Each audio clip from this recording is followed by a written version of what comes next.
다행히 오늘 동해안과 영남 지역에 비 소식이 들어 있습니다. 극심한 가뭄에 반가운 단비지만 해갈에는 여전히 부족해 보이는데요. 현재 가뭄 상황 어떤지, 왜 유독 올여름 이렇게 심각한 건지 짚어보겠습니다.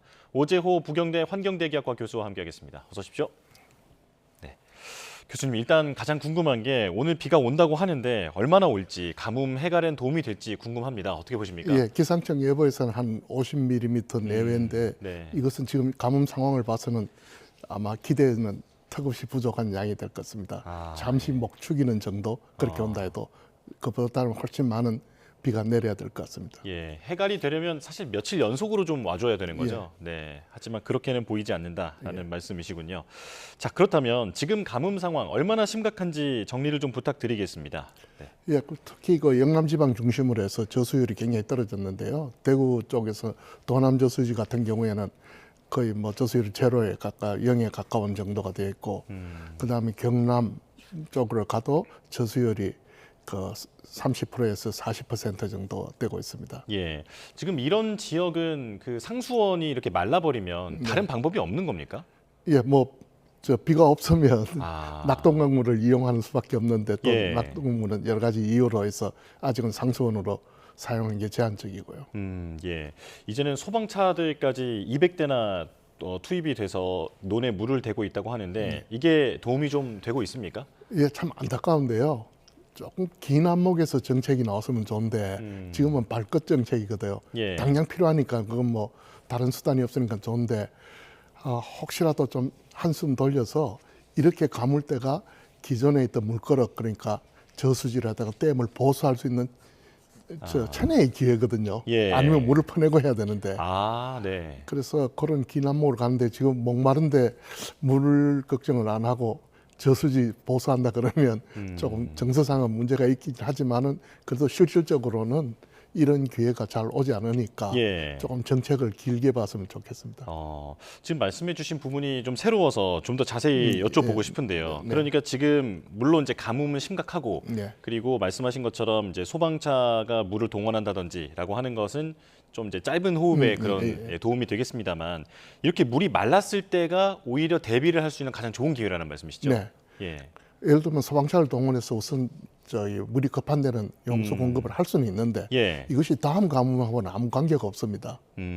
그런데 그 물거럭 소위 말하는 저수지라든가 댐을 보수하고 그런 용량을 키우는 일은 지금 당장 급한 물에는 도움이 안 되지만은 향후 다음에 계속해서 영향을 미칠 수 있으니까 그런 점에서 좀 고려를 했으면 좋겠습니다. 아, 예. 물이 빠져 있는 김에 네, 그냥 예. 비가 오기만을 기다리지 않고 예, 네, 기회라고 미리 물그릇을 생각하고, 좀 키워놔야 한다는 말씀이시군요. 자, 이번 그 가뭄이 아주 특징적이다라는 얘기가 많이 있는데 일단은 그 강수량이 평년의 82% 수준이라고 하더라고요. 네. 근데 이제 비가 적게 왔다라는 수치 외에 이번 가뭄의 어떤 특징 같은 게 있습니까? 예, 이번에는 가뭄이 여름에 시작됐는데 예. 여름이 심각한 이유는 다음 비가 기대하기가 상당히 어렵습니다. 내년 장마 때를 기약해야 되는, 그러니까 1년 내내 가뭄으로 계속될 수 있는 문제고요. 뭐 봄에 가뭄이 있을 수 있는데 봄 가뭄은 그래도 여름 장마 때 해결될 수 있는 기회가 있으니까 그런 면에서는 봄 가뭄하고 여름 가뭄은 크게 차이가 난다고 볼 수 있습니다. 아, 여름 가뭄은 지금 봄과는 달리 비를 기대하기 어려운 상황이다. 네. 그럼 태풍은 어떻습니까? 예, 태풍은 지금부터 시작해서 예. 10월까지 태풍 시즌이니까 한데 태풍이 우리나라로 와주면 좋은데 그건 이제 경우에 따라서 올 수도 있고 안 올 수도 있고 예. 우리가 소위 말하는 효자 태풍이 될 수도 있고 아니면 강풍만 불어서 오라는 비는 안 오고 피해만 또 크게 날 수도 있고 예. 그런 경우마다 돼봐야 될 문제입니다. 일단 올해 발생한 태풍들은 모두 한반도를 비켜가고 있는데 네. 앞으로는 좀 그렇게 말씀하신 효자 태풍이 올 수 있을까요? 그거는 뭐 경우에 따라서는 틀리는데요. 문제는 뭔가 하면 이번 여름에 폭염이 온 것도 예. 보면 우리가 지구온난화가 연관해서 이 지구온난화가 일어나면 저희들이 4종 세트가 따라온다고 봅니다. 4종 세트요. 예, 봄 폭염이 오고요. 예. 폭염이 오다 보면 이제 가뭄이 따라오고 그러면 이제 산불이 나기 쉽고 그 다음에 어떻게 하다 비가 오면 집중호우가 돼서 국지적으로 홍수가 되고 예. 그런 현상들이 빈번해지고 또 앞으로 이런 식으로 지구온난화가 지속되면 전 세계적으로 가뭄 지역이 한 20%더 확장이 된다 그럽니다. 그러니까 지금의 우리가 가뭄 대책으로 되어 있는 뭐 저수지나 댐, 보호 이런 것들의 인프라가 미래에는 상당히 부족할 수도 있는 문제니까 지금 확보를 할 계획을 세울 때입니다. 예. 지금 그래서 기상학자들이 이제는 그 인류가 그냥 날씨가 좀 변덕스럽다 정도로 넘어갈 게 아니라 생존을 걱정해야 하는 수준까지 왔다라고 경고를 하고 있더라고요. 네. 교수님 의견은 어떻습니까? 예, 그렇습니다.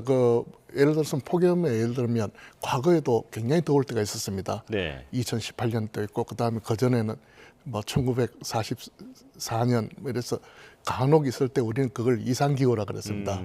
그런데 이게 최근에 와서 굉장히 잦아집니다. 한 해 멀다고. 이러면 이거는 이제 이상으로 붙일 게 아니고 요즘 이야기하는 뉴노멀이 돼서 새로운 기후로 들어가는 과정이니까 예. 지금 기후학자들도 이 과정이 어디까지 갈지는 예측을 잘 못하고 있습니다. 지금 급하게 변하고 있는 상황이라서 하여튼 필요한 거는 지금 시점에 미래에 대한 대비가 필요한 시점입니다. 예.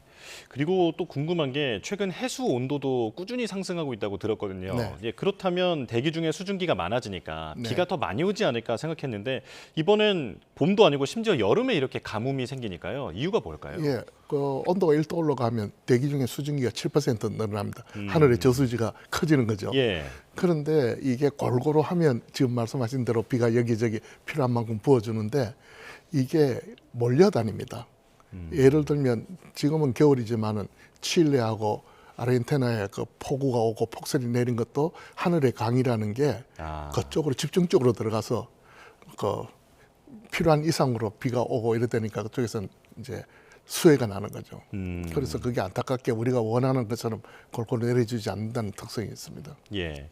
지금 가뭄이 우리나라뿐 아니라 유럽은 더 심각한 것 같더라고요. 네. 심지어 원전까지 멈출 정도라고 하는데 예. 유럽의 가뭄은 왜 발생한 겁니까? 예, 조금 전에 말씀드린 것처럼 유럽이 굉장히 이번에 더웠습니다. 예. 5차례, 6차례 폭염이 오고 그런데 말씀드린 것처럼 그 폭염이 따를 때는 거기에 비가 오지 않는 가뭄이 따르고 그다음에 지금 유럽이 산불로 난리가 났습니다. 예. 유럽뿐 아니고 산불이 곧 따라오게 되고 또 이러다가 비가 오면 아까 말씀드린 것처럼 몰려서 어느 지역에 옵니다. 특성이 뭔가 하면 가뭄은 대륙 스케일 아니면 우리나라로 치면 도 단위의 문제면 이 집중호우는 동 단위의 문제입니다. 예. 그 차이가 크기 때문에 아마 가뭄에 대한 대비가 충분히 돼야 될 걸 보고 있습니다. 예. 기후 위기라는 말이 실감이 나는 요즘인데 네. 앞서 그 가뭄에 대해서 지금 대비를 해야 한다라고 예. 말씀을 해주신 것을 포함해서 앞으로 이런 기후 위기에 한국은 어떻게 대처해야겠습니까? 예, 그 지구 온난화는 전 세계적인 문제가 됩니다. 네. 인류 공통의 저 문제인데 이런 적응은 각자 도생입니다. 예를 들면 우리나라가 물이 굉장히 가물어도 중국, 일본에서는 뭐 크게 도와줄 방법도 없고 우리나라 자체 문제입니다. 또 기후 난민이 발생하고 이런데 미국 같은 경우에 보면 기후 난민을 그 인류애로 이렇게 문제 해결하는 게 아니고 국경을 닫아버립니다. 예. 우리 머리 아프니까 우리만 저리 유럽도 마찬가지고 그래서 기후 난민은 결국은 그 기후에 대한 것은 그 국가 그 지역 사회가 얼마나 거기에 적응할 수 있는가 예. 적응력 그다음에 또 이런 충격이 왔을 때 얼마나 회복할 수 있는가 그것만 충분히 되면 저희들이 기후 위기라 그러지 않고 그냥 기후 변화했다 이러는데 예. 그 중에서 하나라도 부족하게 되면 이게 위기로 경험하지 못한 거니까 우리도 지금 여유가 있을 때 한번 되새겨서 우리는 충분하게 준비되고 있는가 아니면 우리가 미래를 보고 뭘 해야 될 건가 이런 걸 가늠할 때가 됐습니다. 아, 그렇군요. 말씀을 들어보니까 그냥 이 날씨에 대해서 우리가 어떻게 대처한다 이런 생각뿐만 아니라 이 사회적 어떤 파장 이런 네. 부분까지도 고려를 해야겠군요. 네, 그렇습니다. 네. 자, 그럼 지진 얘기로 넘어가겠습니다. 최근 콜롬비아나 일본에서 대형 지진이 잇따른 상황인데요. 이게 지하 깊은 곳의 단층 운동에 의해서 발생하는 거다라고 알려져 있는데 혹시 이게 그 지금 기후에도 어떤 영향이 있는 겁니까? 뭐 단편적으로 말하면 없다고 제가 말씀드리겠습니다. 아, 다만 예. 영향이 있다고 하는 것은 뭔가 하면 그 지진이나 이런 것들이 예측되는 상황은 아닙니다. 현재 우리 과학기술로. 예. 그런데 여기 지진이 나면 뭐 작은 지진 나면 흔들리는 정도는 관계가 없는데 지금 콜롬비아나 베네수엘라 같은 경우에 보면 대량 이재민이 납니다. 이 이재민 관리를 어떻게 할 것인가. 예. 이것은 기후 변화에 우리가 적응력만 충분히 있으면 좀 더 쉽게 이재민 관리가 되는데 그렇지 못할 경우에는 이재민 관리가 굉장히 어려워집니다. 예. 이재민 각자 도생을 이재민한테 맡길 수밖에 없는 그런 상황이면 피해자가 더 훨씬 많아지는 거로 그렇게 생각됩니다. 예, 지진이 이 날씨에 영향을 주는 건 아니지만 네. 지진으로 인해서 발생한 그 피해를 복구하는 데는 지금 이 발목을 잡고 있다. 네, 그렇습니다. 네.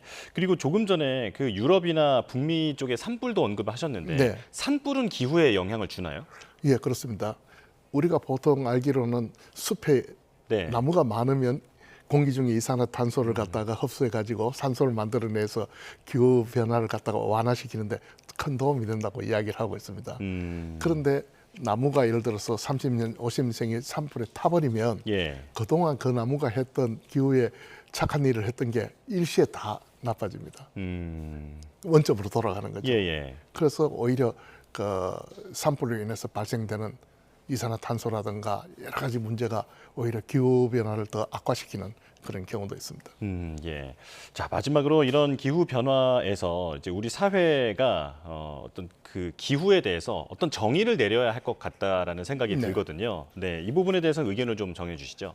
예, 지금 앞으로 기후가 변하는 걸 봐서 저희들이 생각할 때는 이런 뭐 폭염이나 가뭄이나 이런 기상재해 현상이 더 길게 또 더 자주 네. 더 강하게 나타납니다.